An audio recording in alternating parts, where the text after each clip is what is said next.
Nani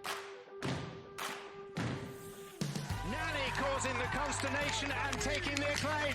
One of the highlights of the entire tournament, nimble Nani, a headline grabber. And there you have it. Your MLS is back final presented by Wells Fargo is set. It will be the Portland Timbers against Orlando City SC, just like we predicted it, right, guys? Let's get you caught up on the highlights from this one, and we pick it up in the 36th minute. Oh my goodness, Nani, because check out his first touch on this ball. I almost fell over. Suze, it's the second touch, too, that was just enough to put it out of range for Hassani Dotson to make a challenge. And then the toe poke. It's a quick shot. It's hard for a keeper to adjust and be ready for it. Fantastic finish. That little touch right there to set him up for that toe poke is what made the goal after that brilliant first touch. Might be my favorite goal of the tournament. Might be my favorite goal of the tournament. And then in the 42nd minute, how about this? Nani again. And the signature celebration. How about that? Yeah. We saw a couple backflips tonight. But this is a confident player, and Nani is not the guy you want to see. But this run from Moutinho just makes Dotson take a step back just to respect that run on the overlap. But that's not the guy or the moment you want to take a step back from there. What a goal. What a goal. And things got a little chippy in this one. As you can imagine, a lot riding on this game for both teams. And then in the 75th minute, the Raheem Edwards free kick, and Galese just getting a hand on it there. Well, you but can then see Mason here, Toy though, came into the game. Yeah. But the introduction of Molino was really where Minnesota started to find some joy, and it just was a little bit too late, and you wonder if you maybe get in earlier. But here, Benji Michel, just with acres of space, for those that have been tracking him throughout his career in college, and you know he has this ability, but man, he has come on and done really well in this super sub role throughout the tournament and clinches their place going on. Orlando, who would have thought? Fantastic run. I always believed in the Orlando Magic. You guys. I know you did, I sure did. What is up, everybody? Welcome on in to the MLS is Back Postgame Show presented by Audi. Susanna Collins alongside Kaylin Carr and Charlie Davies to break it all down. Gentlemen, we have our final. It is set. The Portland Timbers taking on Orlando City, just like we drew it up at the beginning of all of this. When you look at these two teams right off the bat, is there an early favorite for you, Charlie?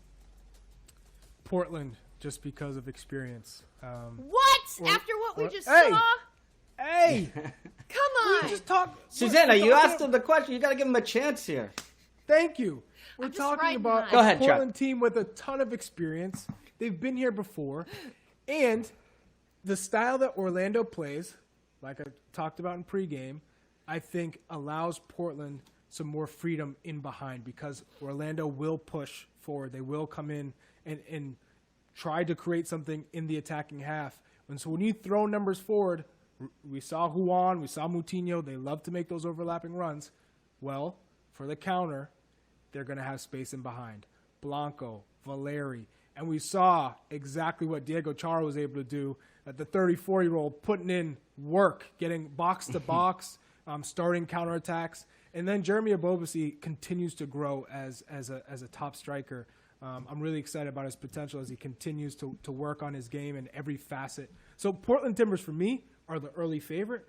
But obviously we've learned in this tournament you can't count Orlando out. What they've been able to do with Nani and just the buildup. They're not afraid to play. Tonight was evident.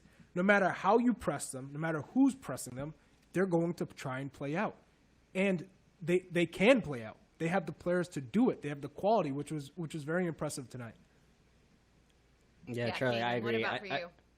I think Portland for sure. I mean, Charlie hit the nail on the head with the experience when you have Diego Valeri, when you have Blanco. I mean, even Ebobisse has played in an MLS Cup final. So a lot of these guys have that sort of experience, even if it's not necessarily, even if it wasn't a win on their last one. But And Savarese, I think he has proven to be a manager for the big moment in these playoffs. But I don't think we'll be able to see that same Orlando being able to play with so much joy. Minnesota United got really stretched from front to back, and Orlando was able to find a lot of joy. When you have a guy like Diego Chara there, that is not going to be quite as simple a proposition. And Williamson, who has also been immense in this tournament. So, yeah, I agree with Chuck. I think Portland is the favorite, but Suze, don't get down. Trust me. I know you believe, and Orlando SC, after what we've seen, I mean, they have a big chance in this finals, which I think would be huge for this club. I mean, I think we'll get to that, but when you think of where they have been and where they are now, I mean, it has been a really incredible story. Well, that's exactly where I want to go, because it really has been something special to watch this team. And when you think about just all the years of struggle and, you know, just not really being able to hit their stride, to watch it all come together in a very short time under Oscar Pareja has been something that I've really never witnessed before. And so for Orlando, making a tournament final, this would be the first time in club history that they do that. What does it mean for them, Charlie? What would it mean for them to win the whole thing? Everything. You're talking about the first piece of silverware, a culture, a foundation where they can build off of. And Oscar Pareja, he came in, he said, you know what, I just need to address certain pieces to the puzzle. One, a center back, Antonio Carlos. Two, the goalkeeper, down the spine, goalkeeper, center back. Then, Pareja. He's been a fantastic addition. That number 10, to be able to create for others, to alleviate pressure on the dribble. He can get out of those tough situations. But again, I think Oscar Pareja's tactical, knowledge of the game to be able to get players in a position to succeed and get the most out of his players has been fantastic. And then when you have Nani, who's bought into the system and performing at a high level, when you get the best of Nani, which you could see it's going through the whole squad. It's contagious. Yeah. And when he's playing at that level, they're very tough to beat. This is one of the world-renowned wingers in his day. When he's playing well, it's causing loads of problems for those opposing teams.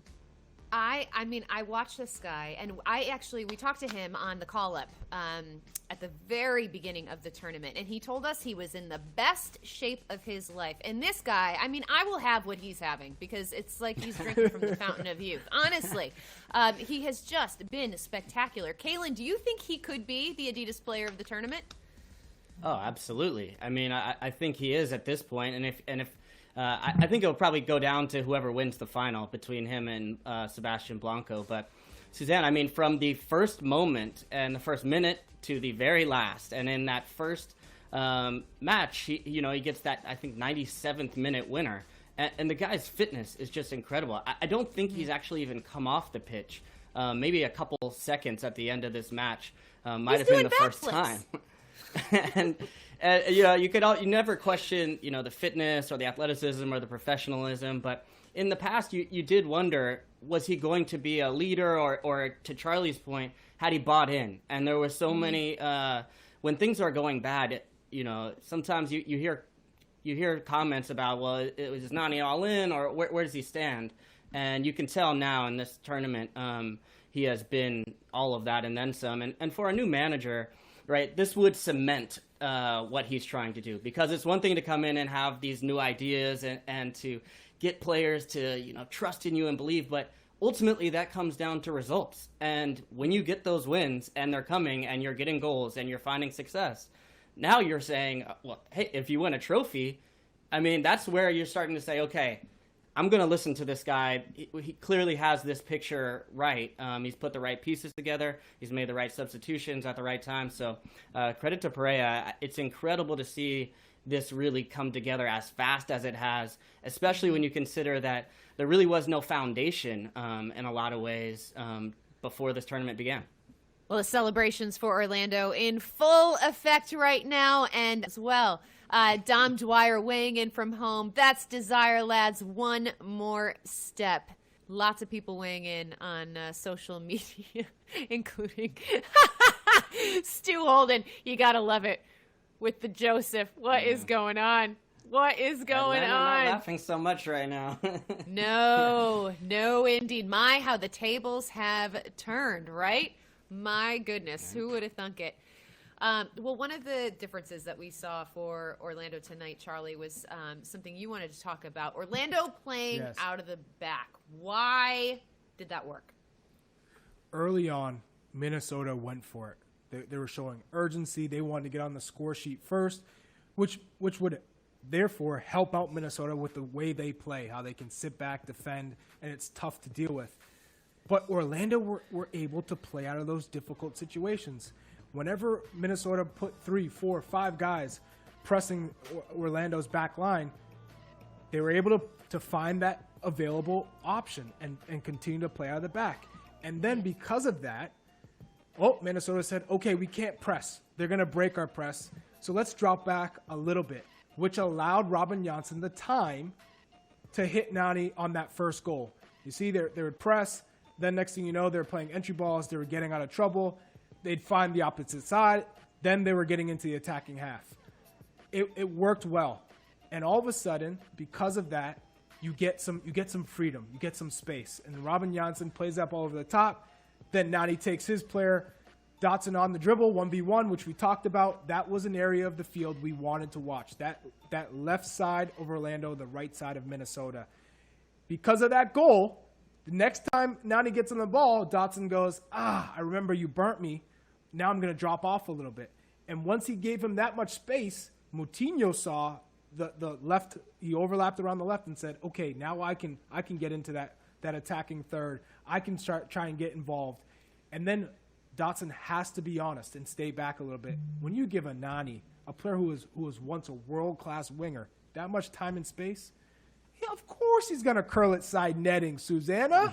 And you're down 2 goals. And when you're playing down 2 goals and you don't have a creator, it's an uphill battle. And we saw Minnesota. They didn't have an answer because of the way Orlando was able to play and build out of the back and keep possession. Yeah, and they did such a good job moving it side to side as well, because, when that pressure and you're going down that right wing and maybe they were a little bit concerned with Huon's pace, which was causing problems, then you kind of get that nice little switch ball that we saw from Mendez, or we saw Pereira play that a couple times, where it's just that long diagonal that isolates Nani one-on-one, and then next thing you know, you got Moutinho overlapping and people crashing the backside. So really the way they use that width and the way they can change the point of attack is a weapon that Portland are going to have to watch out for, because, you don't want to leave anyone one-on-one with Nani, and then sometimes when they start creating overloads, it can turn into a problem real quick.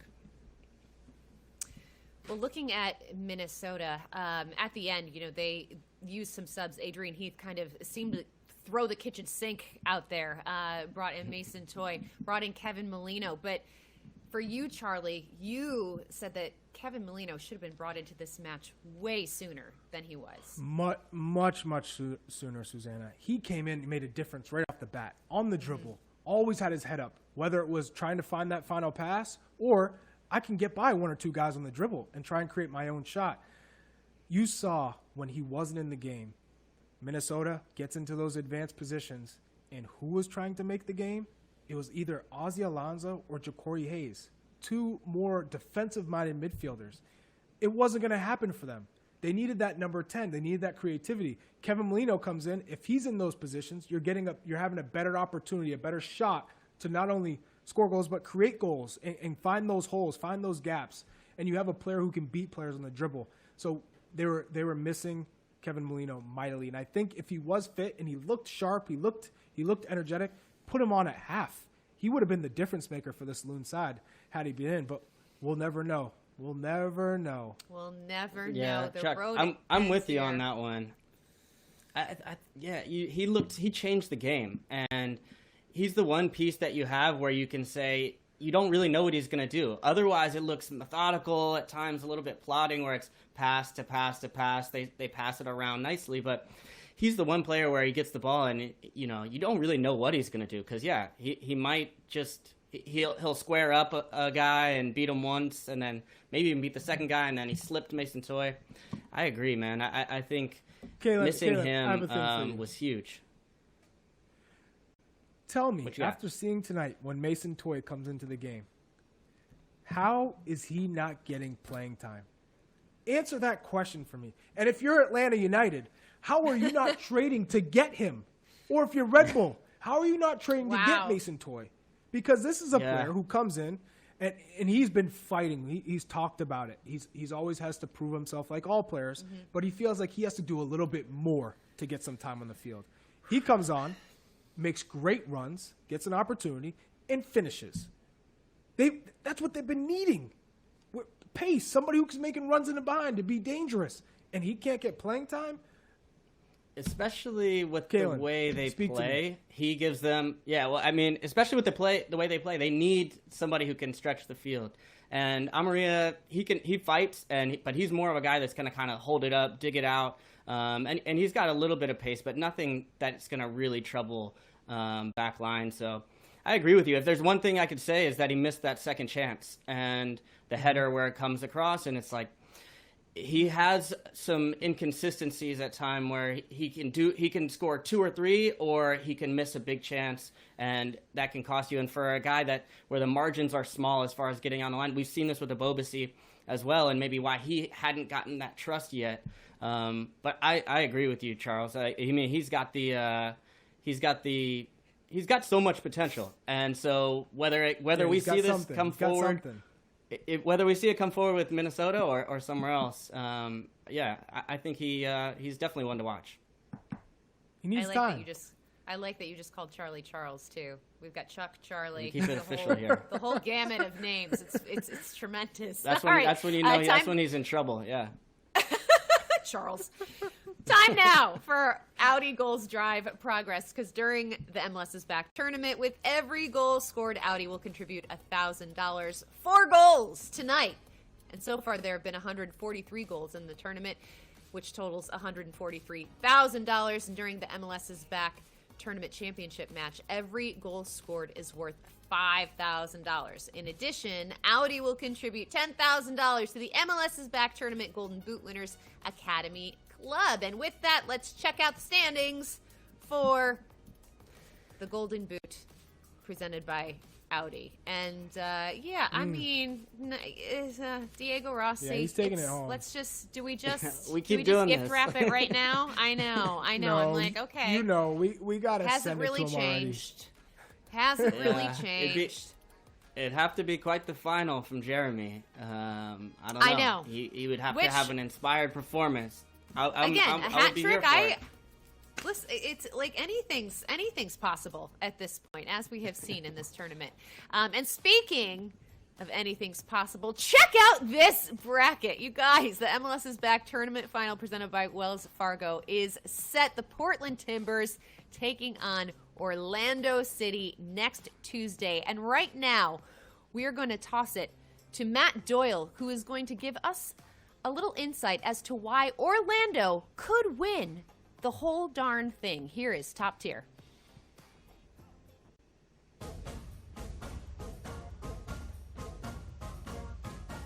The lesson that Oscar Pareja clearly wanted to impart onto his team, and clearly has, is that you can play through any and every press. Clearly is not in their vocabulary. And understand that this isn't purely an aesthetic decision. This is a pragmatic decision. Orlando City are filled with ball-playing center backs and central midfielders, so the commitment to knocking the ball around is also a commitment to wearing opponents down. When they get worn down enough, they don't press as hard. And that gives Robin Janssen a chance to pick his head up and hit a pass like this, catching the Minnesota United back line napping. At this point in the game, they hadn't had to drop their line because the Loons attackers were always getting pressure to the ball. The one time they didn't, the long ball was on. Of course, the Lions put together a build-up on their second goal, more typical of their performance in this tournament. Watch as Mauricio Pereira drifts through the midfield with the purpose of engaging Ozzy Alonso and actually drags him out of the middle. Once Ozzy goes running, Orlando play right through that midfield, eventually getting the ball on Nani's foot. If Ozzy hadn't been pulled out by Orlando's buildup, he's right there to offer help and force Nani wide. But, well, he's not. So the Portuguese creates a little room and bends a Golazo into the net. It's beautiful, it's intentional, and so far this summer, it's been unbeatable. It's how they've won and how they'll keep winning. Good stuff from Matt Doyle. You can catch more of Matt Doyle's top tier from throughout the tournament on MLSsoccer.com and on Twitter. Okay, so that was what Matt had to say about why Orlando can win this tournament. But Portland, you know, when this tournament started, I feel like we talked a lot about teams like Toronto and Seattle as teams that were well equipped to perform well in this sort of World Cup style tournament format. But Portland should not have been overlooked. They are also built for success. Why is this Gio Savarese Portland team capable of winning this whole thing, Charlie? Resiliency and experience. Diego Chara, the heart of the midfield, and he's paired with Eric Williamson, who's been the perfect partner for him in that deep lying role where he's a pivot. He can play out of pressure. Diego Chara steps. He knows where to fill in the right gaps, and he's capable of dribbling out of pressure himself. Now you throw in Blanco and Valeri when he's fit and healthy. This is a team that is dynamic. They interchange. They like to overload sides and wings, and coming inside, they can shoot from distance. So you can't drop off because they can create. They can break teams down. And now you throw in Jeremy Ebobisse, who's been the X factor, because he's developing into an all-around striker, not someone who was typically known for scoring goals and finishing more his runs, but now he's developed into hold-up play. He's able to combine. He's able to make the right runs and decoy runs to open up space for others, which I don't think he did too well earlier.